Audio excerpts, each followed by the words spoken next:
Welcome to USA Global TV and Radio, where our mission is to provide education, entertainment, hope, and inspiration. USA Global TV and Radio connects you with experts and audiences all around the world every single day to help you succeed in business and to live a richer life.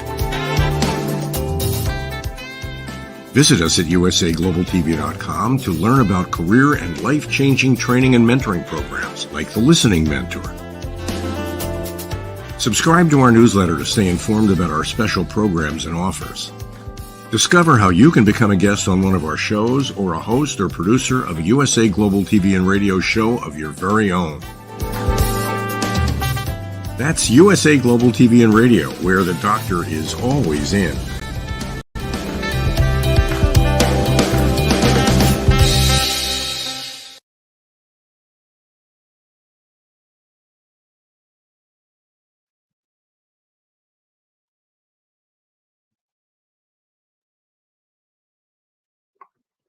Hello, everybody. Welcome to You as a Whole, Body, Mind, and Soul. My name is Justin MIRIGLIANI. I'm your host. I'm glad to be here today on USA Global TV and Radio.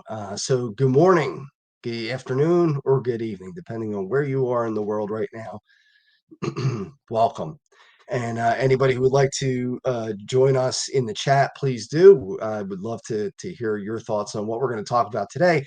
And I know that we didn't really put up a topic, but the topic for today is working with people, getting to know people in their totality. We are about to go through a very traumatic week this week in the U.S. There's no doubt about that. There are going to be tens of millions of people who are going to be happy, and there are going to be tens of millions of people who are going to be unhappy. Either way, no matter how the election goes. And obviously, it's been very contentious through really the last, decade or so. And if you look back, about a decade of really strong opinions going back and forth, people fighting, especially with social media. It was easier. And I'll tell you that I was one of the worst offenders. It is very difficult for me to have an ideology and not fight for it. It's tough. And it's has been. It's getting easier as I get older and wiser and calmer.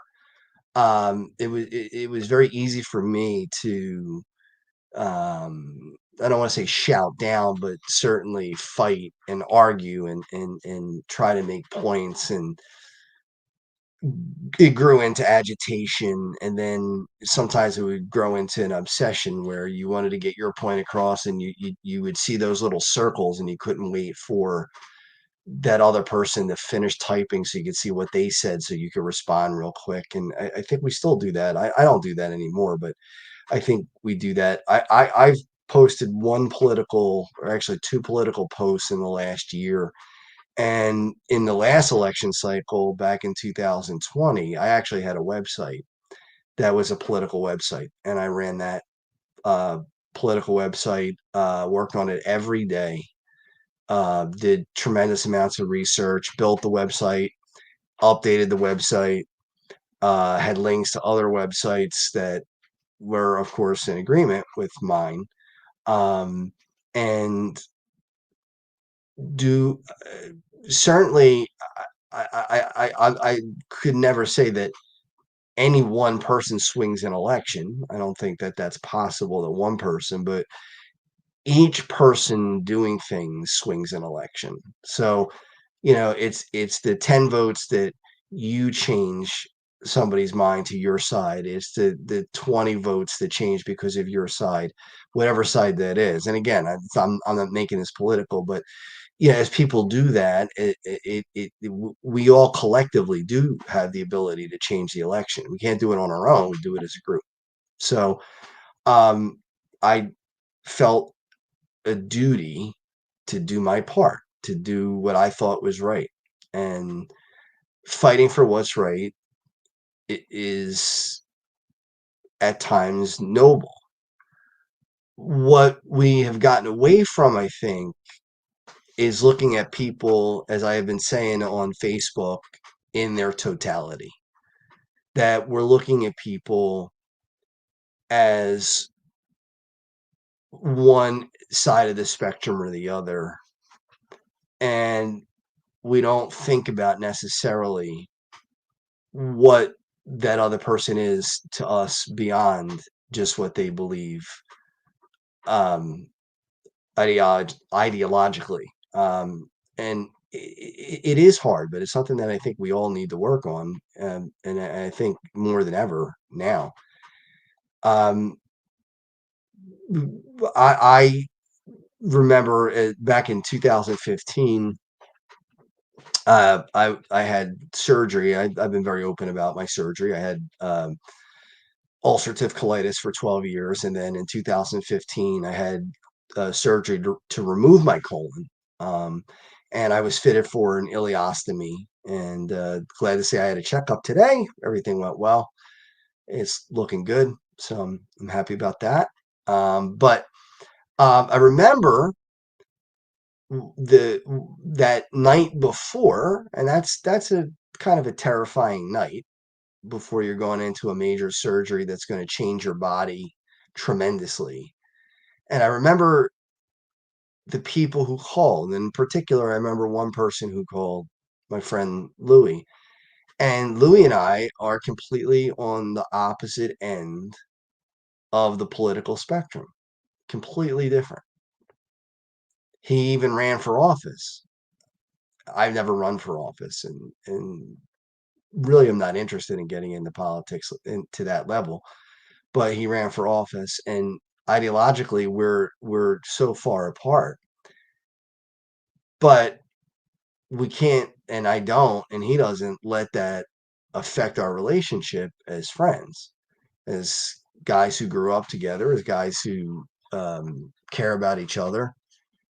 He comes to my charity events when we do the Checkmates games and helps out. But particularly, I remember that night him calling my cell phone, and I was in the hotel room near the hospital, and just it felt good to know that somebody was there to talk to me, and somebody cared. And there are a lot of friends like that. If I had to guess, I probably have as many friends that agree with my views as I do friends who don't agree with my views. It's probably split down the middle. I have family members who have views that are completely different from mine.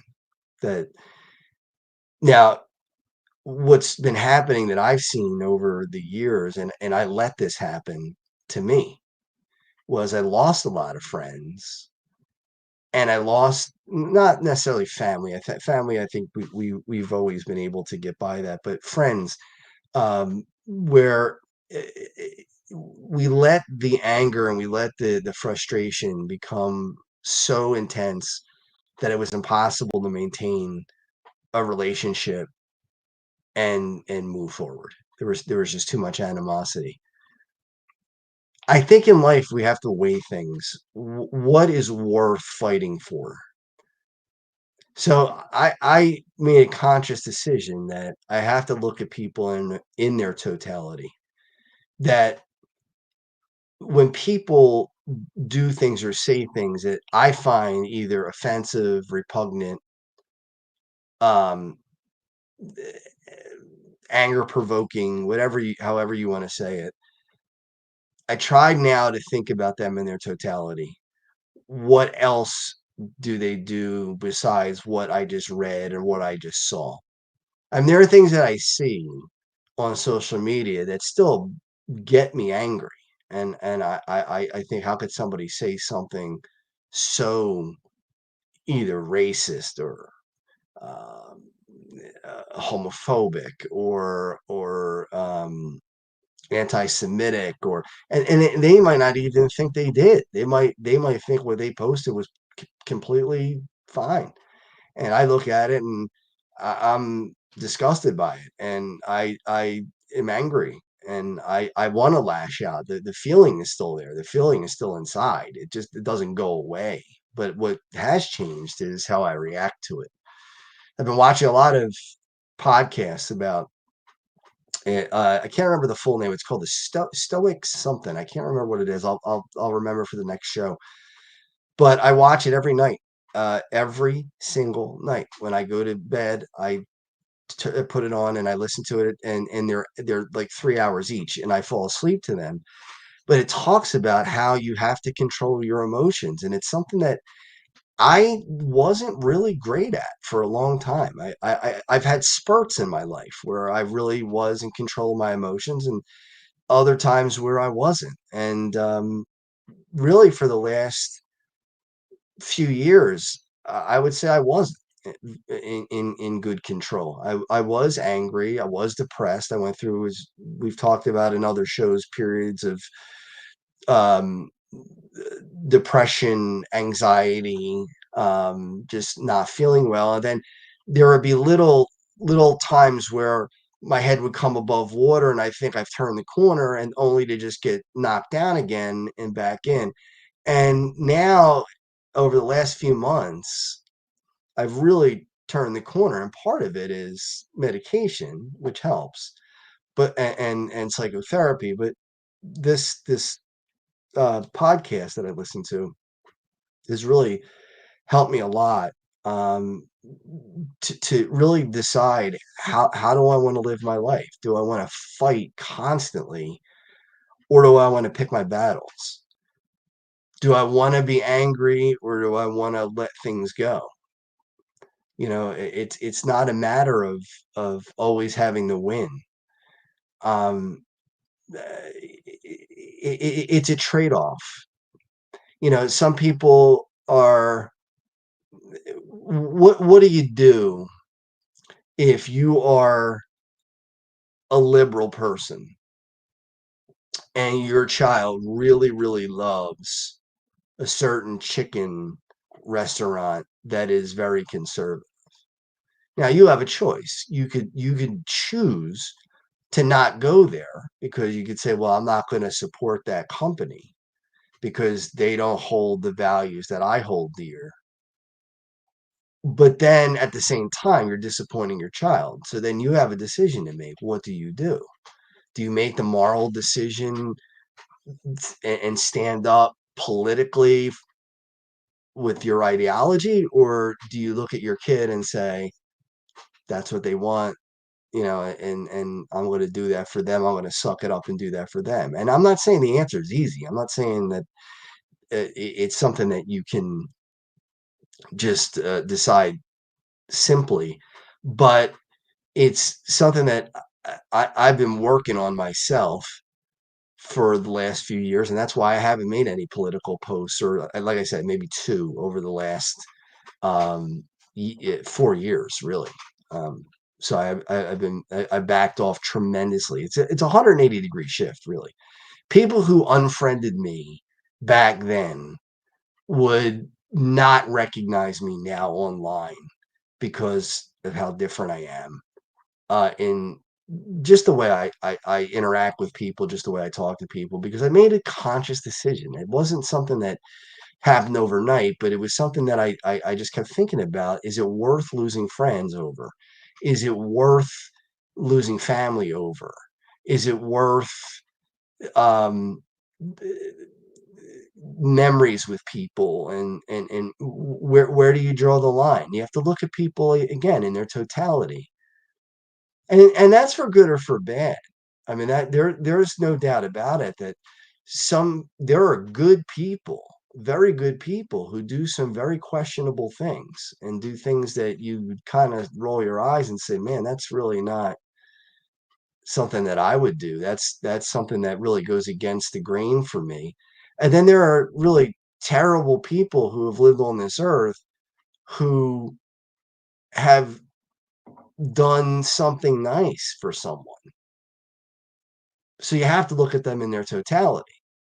I don't think anybody would disagree that Adolf Hitler was a horrible person. I mean, I really would be shocked if that offended someone, if I say that. And if I do, that's to me on them, to be honest with you. But he liked dogs. So he had a dog, pet dog. I've read that he loved and he took care of the dog. So he was an animal lover. So did he have a good quality? Yeah. Okay. He had a good quality. Does that discount what he did as far as killing 6 million Jews? Not even close. So in totality, he's a horrible human being. He's as evil as it gets. So on the other side of that, you could have a friend. I've had friends who have done things that I look at and think, man, this is just a terrible thing. This is something that's not right. Whether it's cheated in a relationship, I don't agree with that. I don't. I think if you're in a committed relationship, you don't cheat. You just don't. Whether it's a dating relationship or a married relationship, to me, that if it's a commitment, then you honor the commitment or you let them know and part ways, but you don't cheat. But that doesn't mean that I want to throw them away as a friend or say that they're no good anymore or none of the good times matter or the good things that they've done in their life don't mean anything just because they did that thing that I find to be repugnant. So I think we need more of that now. I think we have to look at people again in their totality. And sometimes, it's right down the middle. There are people who straddle the line where they're good at some things and they're not so good at other things, and it's very difficult. But I think the more that we look at people in their totality, most people are good people. I really don't think most people are malicious. I think most people are generally kind. I mean, if you get two people in a bar and they're talking sports and they don't talk politics at all, and they're a fan of the sports team, they're going to enjoy themselves. They're going to have a good time. They're going to sit there. They're going to talk about the game. They're going to high five each other. They're going to drink a beer together. They're going to do all these things that friends do. But these same two people, if you put them in a room and you talked about things that they totally disagree on, they might be at each other's throats. They might fist fight. They might not talk to each other ever again. And I guess you have to make the decision what's worth it. Is it worth it? Is your ideology, is your stance worth the loss of a person out of your life? Now, for in some cases it might be, and in other cases it's not. It might be somebody you've loved all your life that you grew up with. Could be a family member, could be a friend for 40 years. I'm 49, so I have friends that are over 40 years of friendship. Or I almost said kids because sometimes it seems like it's yesterday, but when I went to college, people that I went to college with have totally different views than I have or that the college had. I was more in line with what we were taught in college versus some other folks who have decided not to. Now, did that cause friction at times 4 years ago and beyond, 5, 6, 7 years ago? Yeah, it did. It caused a lot of friction and a lot of insults were hurled back and forth, me included. I threw them out there and they were thrown back and there were fights and there was anger and there were hours wasted on Facebook that shouldn't have been wasted on Facebook. But I think, you live and you learn. And these are people that if push came to shove, they'll be there for you. And they know that I would be there for them if push came to shove. If they needed something, if they were sick, if they were down and they were out and they needed somebody to pick them up, they know that it wouldn't matter. All the insults and everything would kind of just disappear and go away. And the important thing is the caring about each other is what would be most prominent. And that's what would keep the relationship together. Uh, Now, look, I have friends who are where I was years ago. Right now, they're still at that level, or they're younger than me, and they're at that level, and or even older too, to be honest, where they can't do that. They if somebody disagrees with their ideology, or um, doesn't agree with their views on most things, then they totally cut them off, and that's it. The relationship's over. I'm not saying that that's the wrong decision, but it's a tough one because there is a loss there. You're still losing somebody. You're still, you know, so before you make that decision, before you decide I'm going to cut this person out of my life, look at them in their totality. What did they stand for? I think we see this even in the Bible. If you look, there are plenty of contradictions if you read the Bible. If even you don't even have to read the Bible to see them. I mean, there are some that are out even in memes that are on Facebook or social media. And for me personally, when somebody says something that, well, Jesus said this, and it's in the Bible that Jesus said this, and then there's another verse where Jesus said something else that was completely different than that. Like, one I could think of is hate your mother, hate your father.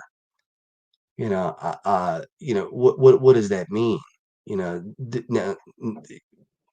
the contradiction is one of the commandments is honor thy father and thy mother.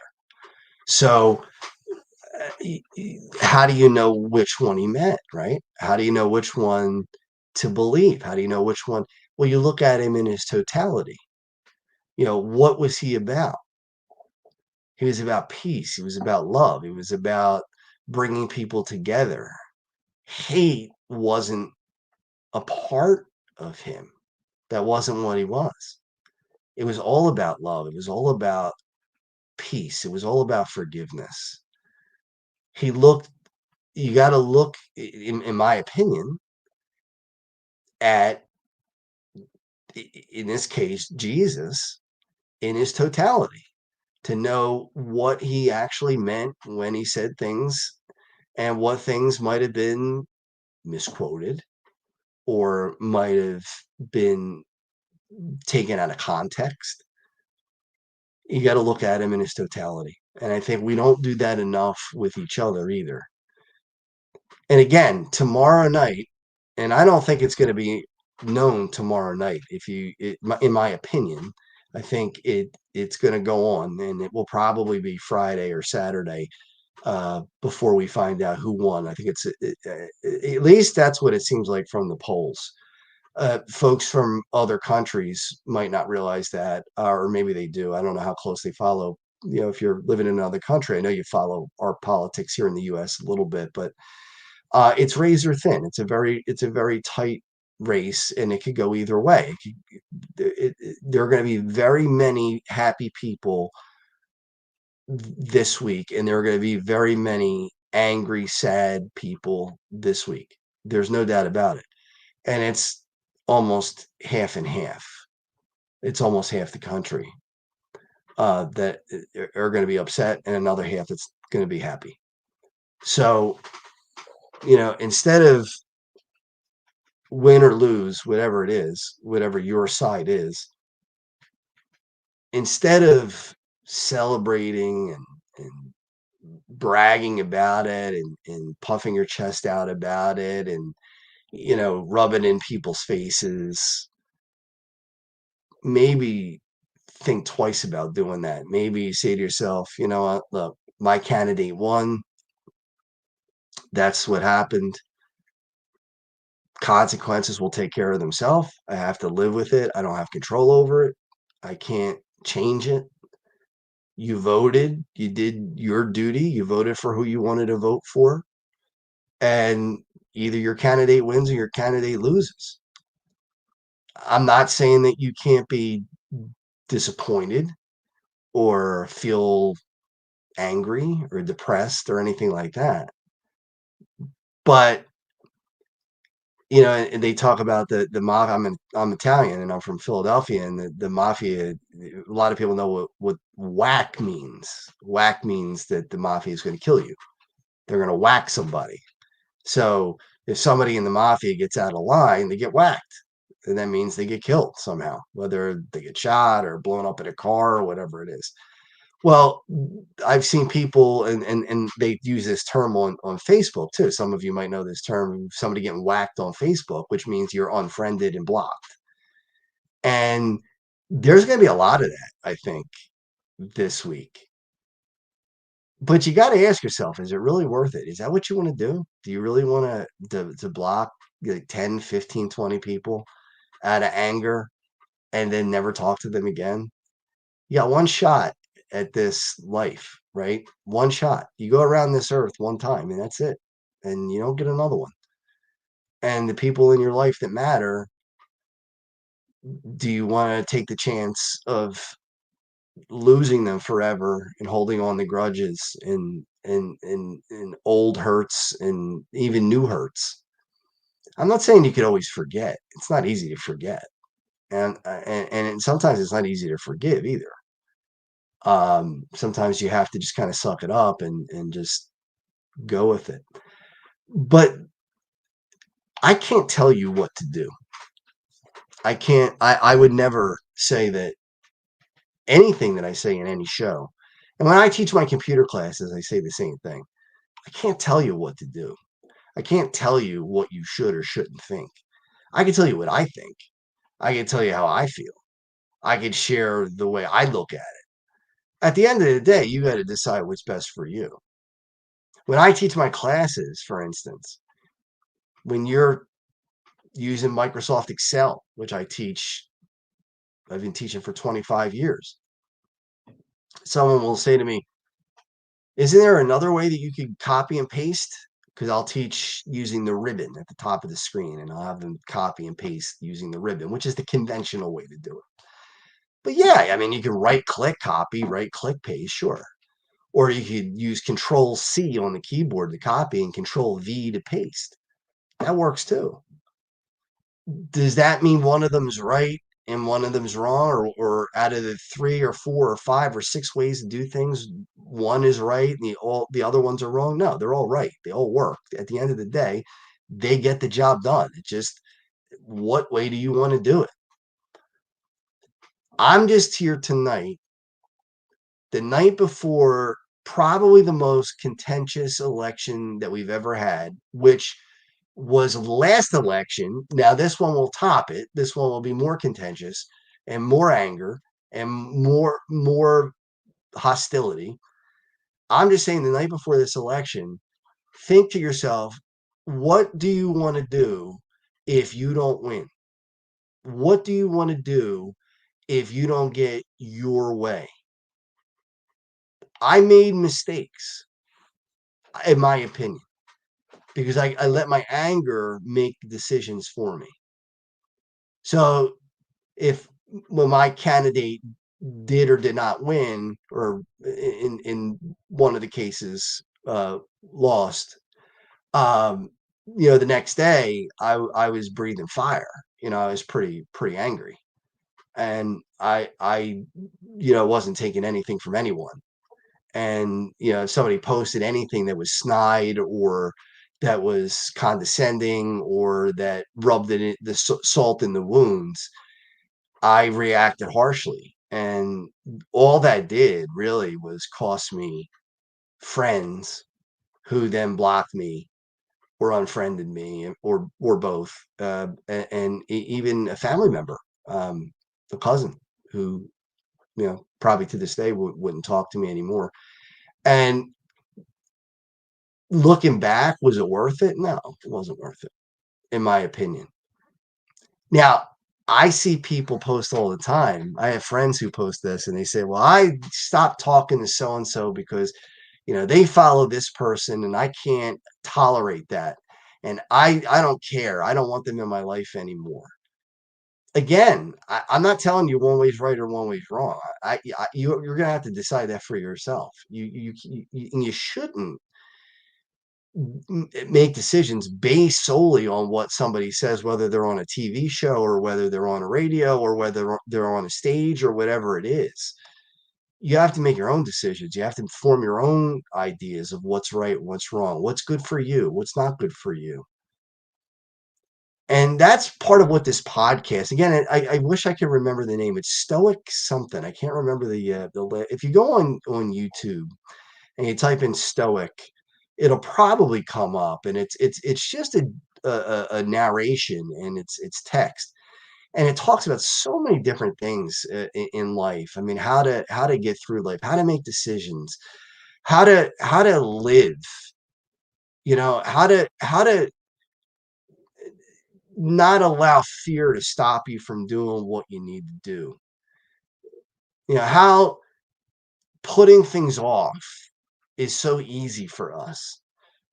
And I'm a victim of it too. I'm not coming to you as somebody who's perfect at this stuff.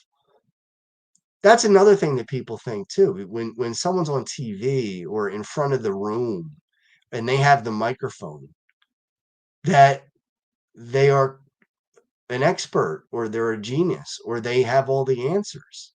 Now, they may be an expert, but that doesn't mean they have all the answers. I'm an Excel expert based on testing. If that's a fact, it's not. I took the expert test and passed the expert test, so I would be considered an Excel expert. Now, does that mean I know everything there is to know in Microsoft Excel? No, I don't. I don't know everything.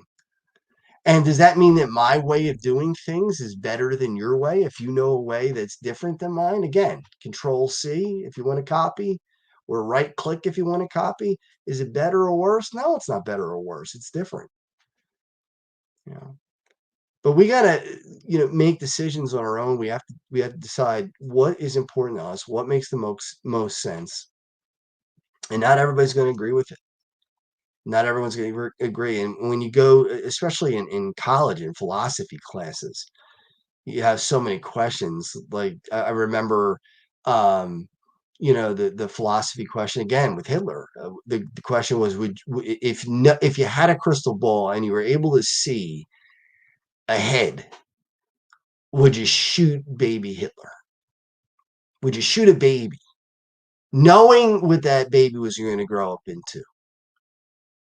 And half the class said, yeah, because that would save so many Jewish babies and Jewish people. Absolutely. Another would say, but you can't shoot a baby. It's a baby. It's just born. You can't do that. It's an innocent baby right now. But you got a crystal ball and you can see into the future. So who's right? And how do you tell somebody who on each side who's right and who's wrong?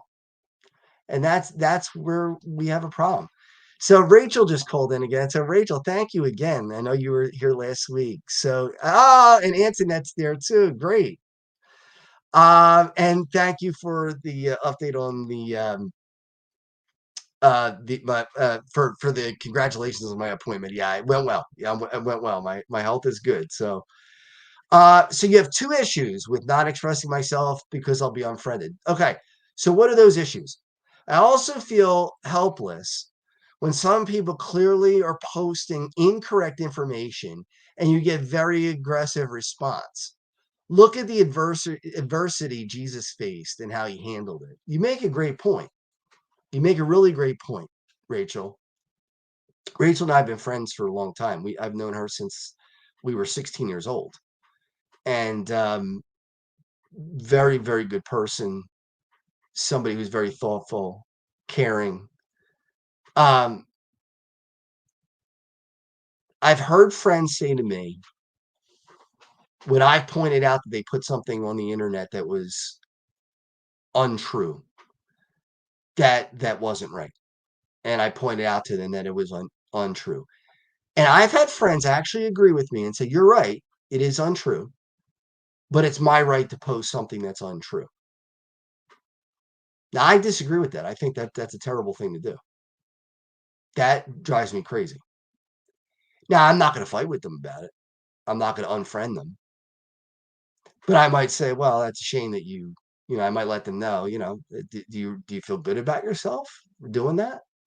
Now, have I ever posted something that was wrong on the internet? Have I ever been tricked like anybody else and posted something that was incorrect and something that was non-factual?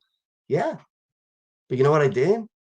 I took it down and posted that it was incorrect because I don't have to, but I want to. I did it because I felt like I should do it. So what Rachel's saying is right. It is frustrating. It is hard when people do knowingly put incorrect information on the internet, and or get information from very, very dubious sources. Jenny McCarthy, the Playboy model and actress, I guess. I don't know what else she did, but is anti-vax. She's not a scientist. She's not a scientist. So how do you look at somebody who doesn't have a scientific background and take their opinion over the vast number of scientists who agree on certain things like vaccinations? The vaccination and autistic thing is disproven. It's not true. And even the doctor, and I can't remember his name because I would call him out. I have no problem doing that. And I just don't remember his name. He admitted that he made up the data, that the data wasn't true. Now, do I have friends that still believe that they shouldn't vaccinate their kids? Yes. They tell me vaccines cause autism. The facts don't bear that out. And I think it's a terrible thing to do, especially if you're a doctor, but even as a layperson, to put things on the internet that could be potentially harmful to other people, cost them money. Dr. Grundy, I'm sorry, I can't remember his first name. He came up with the first artificial heart. That's great. Did a wonderful thing. Artificial heart saved lives. But now he's hawking all kinds of snake oil and saying, I'll give you an example. He was just on a show with the doctor, and they were talking about what's healthy and what's not healthy. And he said grapes are not healthy. He said they're sugar bombs. That's what he called them, sugar bombs. Okay, grapes are sugar bombs. And the doctor said, well, what would you rather do? Give grapes to a child, or would you rather give them a candy bar? And he said, doesn't make any difference. That's crazy. It does make a difference. Fruit versus candy. Fruit is healthier 100% of the time, unless it's full of pesticide. But otherwise, fruit is healthier than a candy bar. Would you feed your child a candy bar for breakfast or fruit for breakfast? I think most people know that it's healthier to feed them fruit. So it bothers me when people who know better, and he knows better, he's doing it because he wants to sell whatever he's selling. He wants to be controversial. Some people believe if they go against the grain, if they do things that are a little off, they'll be more popular. So that's just the way it is. Now, we do have to end the show early tonight, so I want to wrap things up, but I want to thank you for your time tonight. I appreciate it. We're going to end with the outro of the game, the Checkmates game coming up in August of 2025. So stay tuned for that, and I will see you next week.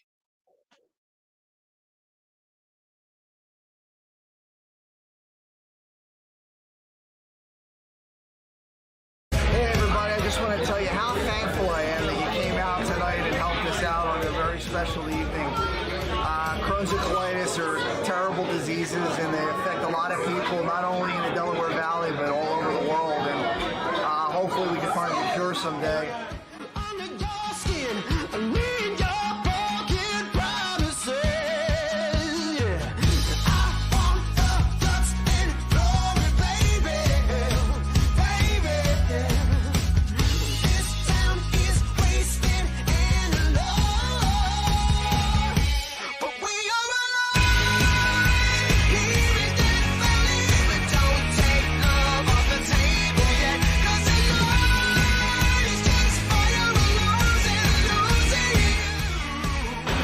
Lou Nolan here with you at the Checkmates versus the Flyers alumni.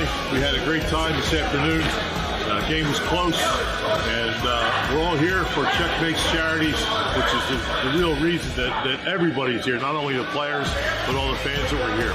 It was a great day, and we're really happy to be here.